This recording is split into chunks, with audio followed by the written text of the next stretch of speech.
After sharing with a few autism parents about their church experiences, sadly most stopped going to church because their local churches were not a conducive environment for their children on the spectrum. I got an opportunity to be invited to the Calvary Worship Center along Riara Road in Nairobi for the Autism Sunday service. Yes. Please just take some time and say hello. Embracing the spectrum.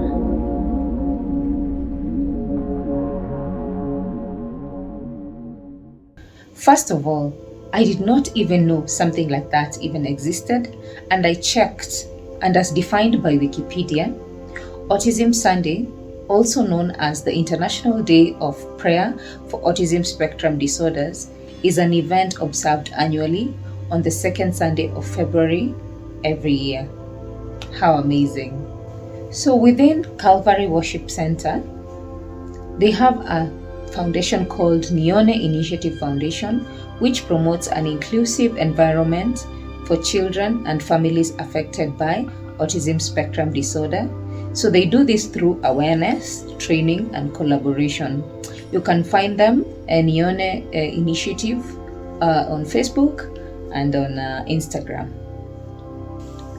As Nione was doing their presentation, I was also invited to be part of the panel to share my experience and offer some encouragement.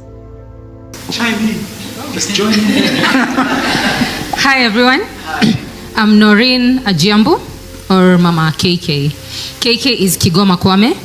If you go to the other side, you'll find him somersaulting. I think that's his new talent. I'm glad to be invited. Caroline, thank you. And I have felt at home in this space. And the Nione is actually, it feels appreciative of the church to accommodate, because that's one of the challenges that we've been having as parents of children on the autism spectrum. At times you go to church and there's no really space for you. You're stuck with your child. I knew like this is gonna be a long day in a new church, in a new environment, but I went there and I was able to leave him, and I was like, I kept peeping like, is he all right? Yeah, and one of them came and just did like this, and I'm like, okay, I can at least stand here and speak. Now, one thing I loved about this, I did not have to worry one bit about my child because he was well taken care of as I spoke. There was a great team to do that, and we were reassured throughout the sessions that they were okay. Well, that was quite touching. So with KK was also born okay, but at some point, 6 months, he developed seizures, and at that point he lost his milestones, everything. So we had to do occupational therapy from the time he was 6 months to date.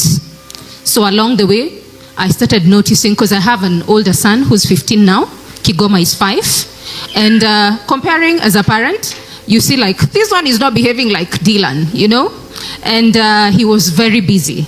Very, very busy. So on top of dealing with seizures that would come often and losing a lot of sleep, I say for his diagnosis, I think I did diagnose my son myself. Like I always suspected. So I just went to the neurologist to confirm.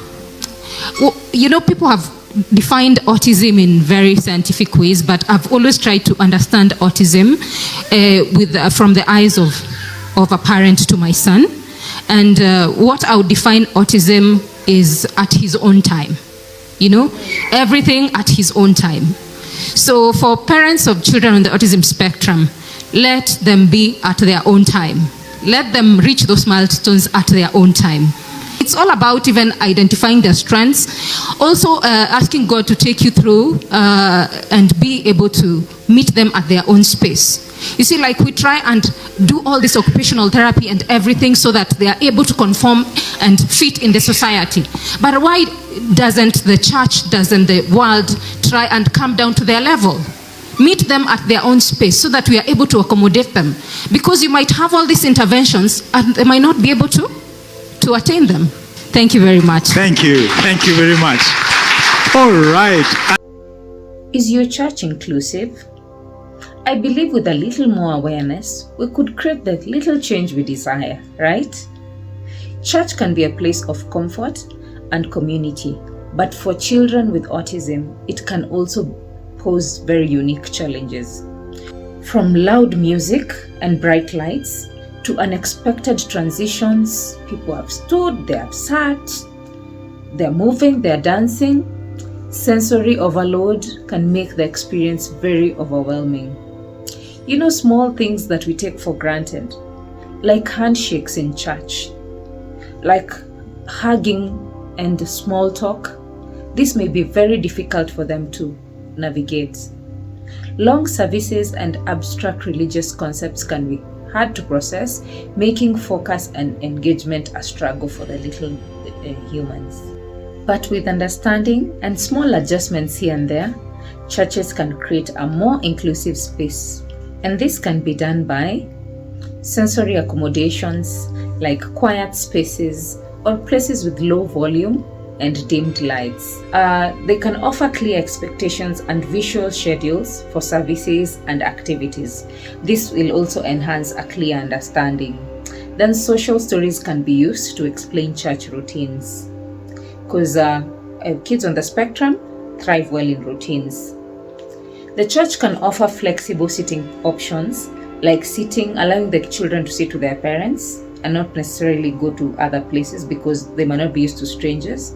And then sitting areas, even probably in the Sunday school, they can offer carpets to allow them to sit on the floor.